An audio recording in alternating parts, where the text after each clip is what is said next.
સમાચાર અમદાવાદથી કે જ્યાં વટવામાં ઈડબ્લ્યુએસના આવાસ તોડવાના મામલે માહિતી મળી રહી છે। કોર્પોરેશને બનાવેલા મકાનો વાપર્યા વગર જ તોડવાનું કામ।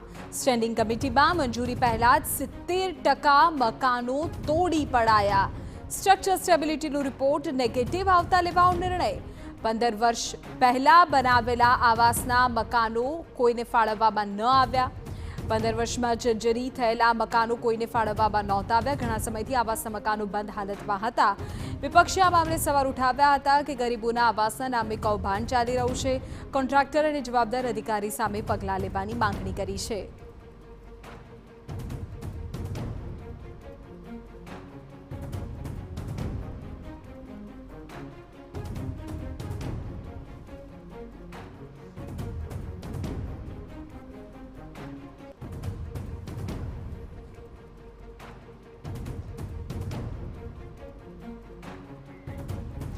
વટવાની આ ઘટના છે કે જ્યાં 70% મકાનોને તોડી પાડવામાં આવ્યા છે। આપને કહી દઈએ કે સ્ટ્રક્ચર સ્ટેબિલિટીનો રિપોર્ટ જે નેગેટિવ આવ્યો તેને લઈને લેવાયો છે નિર્ણય। વાપર્યા પહેલા જ મકાનોને હવે તોડવામાં આવ્યા છે। 15 વર્ષ પહેલા બનાવેલા આવાસો કોઈને ફાળવવામાં નહોતા આવ્યા।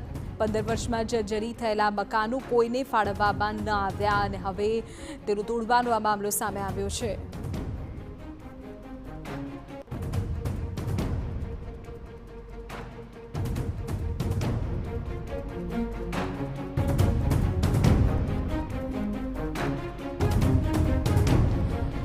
તો એ મહત્વપૂર્ણ બાબત એ છે કે સ્ટેન્ડિંગ કમિટીમાં મંજૂરી પહેલા જ 70% મકાનો તોડી પડાયા।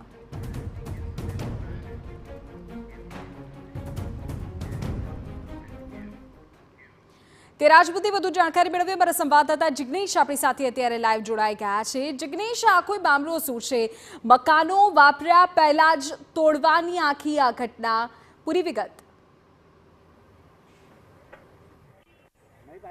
વિધિ ખૂબ જ શરમજનક બાબત ગણી શકાય, કારણ કે કોર્પોરેશન દ્વારા અનેક આવાસ બનાવવામાં આવ્યા હોય, 180 કરોડથી વધુ રકમ 15 વર્ષ પહેલા ખર્ચાઈ હોય અને આ આવાસો તૈયાર થયા, તેમ છતાં આ આવાસની ફાળવણી ન થઈ, એક પણ વ્યક્તિને તેનો લાભ ન મળ્યો અને આ જ આવાસ હવે તોડવાનો નિર્ણય કરવામાં આવી રહ્યો છે। જે આ આવાસ છે તે આવાસમાં એક પણ પરિવાર ક્યારેય વસવાટ કર્યો નથી, પરંતુ હવે જ્યારે સ્ટેબિલિટીનો રિપોર્ટ જ્યારે આવ્યો ત્યારે રિપોર્ટ નેગેટિવ આવ્યો અને કહેવામાં આવ્યું કે આ બિલ્ડિંગ જર્જરિત છે, તેને તોડી પાડવું જ યોગ્ય છે।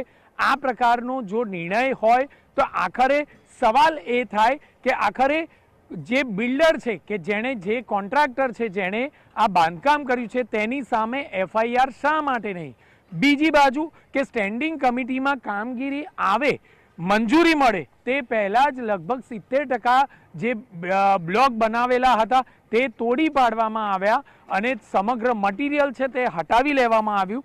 આ પણ એક શંકાના દાયરામાં આવેલી આ વાત છે, કારણ કે સૌથી મહત્વની બાબત કે જો પોલીસ ફરિયાદ દાખલ કરવાની હોય તો પુરાવા રાખવા જરૂરી છે। જે રીતે હાટકેશ્વર બ્રિજની વાત હતી તેમાં કોન્ટ્રાક્ટર દ્વારા પણ પોતાનો બચાવ કરવામાં આવ્યો હતો, તે જ રીતે જો આ જ કોન્ટ્રાક્ટર પોતાના બચાવ માટે જો બાયો ચડાવે તો આખરે કયા પ્રકારે પુરાવા જ ન હોય તો આખરે કઈ રીતે તેની તપાસ થાય?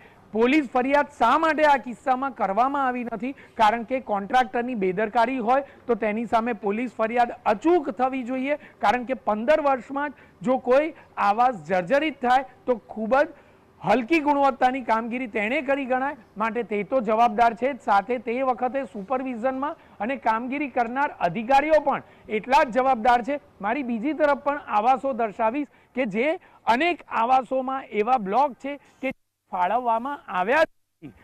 આ બ્લોકમાં પણ અનેક એવા આવાસો છે કે જેની પાછળ કરોડો રૂપિયાનો ખર્ચ કરવામાં આવ્યો છે કે જે આવાસો આજે પણ ફાળવવામાં આવ્યા નથી। કોર્પોરેશન હવે આ કિસ્સા બાદ આ કિસ્સામાં કયા પ્રકારની કામગીરી કરે છે તે સૌથી મહત્વની બાબત છે, કારણ કે જે રીતે અનેક આવાસો બનાવી દેવામાં આવ્યા તેમાં બેદરકારી છતી થઈ। લેબોરેટરીના રિપોર્ટમાં એવું સ્પષ્ટ થઈ રહ્યું છે કે બિલ્ડિંગ રહેવા માટે યોગ્ય નથી, તો આખરે આ જ સમયે આ જ કોન્ટ્રાક્ટર દ્વારા બનાવવામાં આવેલા અનેક આવાસો છે, તો આખરે આવા આવાસોની ગુણવત્તા સામે પણ સવાલો ઊભા થવા જોઈએ. અનેક બ્લોક ખાલી છે તેને તોડી પાડવાનો નિર્ણય આખરે શા માટે નથી કરવામાં આવ્યો?